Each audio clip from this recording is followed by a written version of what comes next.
Well, if you love candles as much as I do, sooner or later you're probably going to want to try and make them yourself. And it's really easy to do at home with some candle molds or a glass container. You can even do them a couple of other ways. But today I'm going to show you molded candles and then poured candles. And I think I'll get started. So one of the first things you're going to want to do is melt your wax. And I've already done that here. I recommend using a hot burner because you don't want to make a mess on your stove just in case you drip any wax or anything. And I like to melt it on a low, kind of a low temperature. You don't want to get the wax too hot. And to keep track of the temperature, use one of these candle making thermometers. It's got a bunch of different temperatures and it tells you exactly when you need to pour things. For example, pour wax into metal containers, 220 degrees, and that's one that we're going to do. So I'm just going to let that go in here and see what our wax temperature is at. And I'll get started preparing a mold. So when you get a mold, you'll get some instructions tucked away inside. Once you've gotten a couple of them, you don't really need to read the instructions anymore. You usually get wooden dowel, and you'll also get some wick, and it looks like a little bit of mold sealer. And the mold sealer is for the bottom. You tie a knot right here with your wick, and then you seal it up with some clay mold sealer. So to get the candle mold ready, just take your wick, looks like we got a good long bit, and some scissors, and you just want to measure kind of roughly, give yourself an extra inch or two at the top, the length of the candle mold, and you'll cut your string right there. And then at the bottom you tie a knot, just a real simple slip knot, any kind of knot. Okay.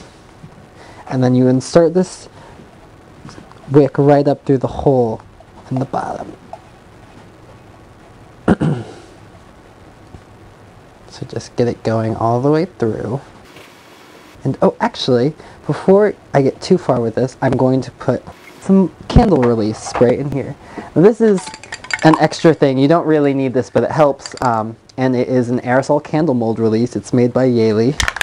And all you do is just take it, point the nozzle right directly into the mold, and just a quick press of the button, you're good to go. You can also get, I should show this, this is a large amount of candle wick. It's a whole spool, and it's good to have. And then this is candle mold cleaner. It smells a lot like citrus. It's actually a very strong citrus solvent, and that melts the wax very easily out of the mold. So there, the mold's all ready. And all I take is, you can use the dowel, actually, I like these dowels better. You can take that and just hold it taut right over, and then with one of these little clips, just clip it. Really simple. And it's held perfectly in place. You can see it's not going anywhere. And actually you have a little bit of mobility, just a little bit of give. And so you want to trim any extra wick. You don't want this accidentally hanging down into the candle after you poured it. And let's see. Oh, we are just at the right temperature for chunk candles, so I should show you really quick. And all you do to make chunk candles is you take some leftover pieces of wax that you have, and then you just cut them up. Let's see. Really simply with a knife that you have sacrificed to the art of candle making. And you see it kind of breaks up. You just want big chunks for this. And I do this with leftover wax, anything that I have. So there's some. I already have a bunch done, so I won't bore you cutting up all this wax. And just good 1/4 inch, 1/2 inch chunks. And you just put those right into the mold, right around the wick. And I'm using aqua colored wax and then some darker blue colored wax. And this is all just leftover colors that I have. And I'll show you how I get these little pieces of wax later on. You have to wait until after you make some candles, and I'll show you what I do with the leftover wax.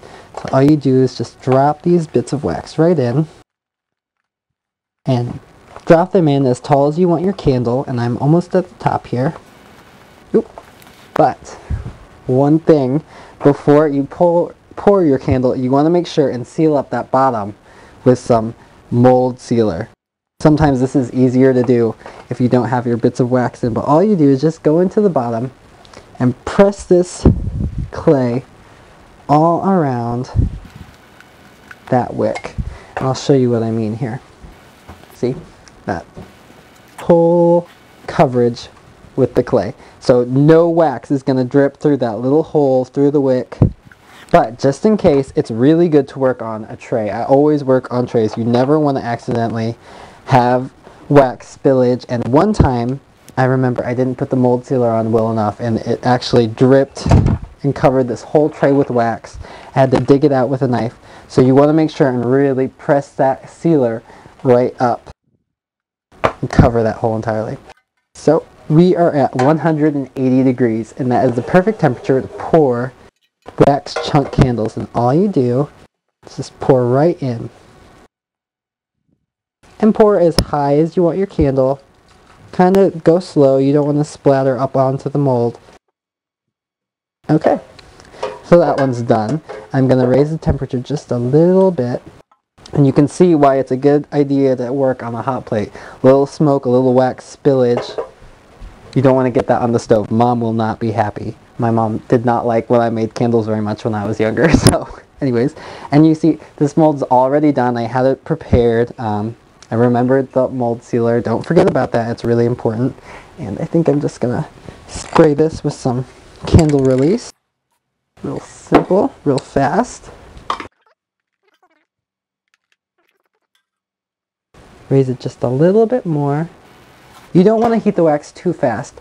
And actually, if you get it above 300 degrees, it can catch into flames. So you want to be careful doing this. It's a good idea to have mom or dad helping you, or if you're a teenager, obviously you're old enough to try this on your own. But, you know, be careful with the wax. It's hot. You don't want to spill it on yourself, burn yourself. Okay, we are right at 215 degrees, and that's the perfect temperature to pour into metal molds, as long as you don't have any wax chunks in there.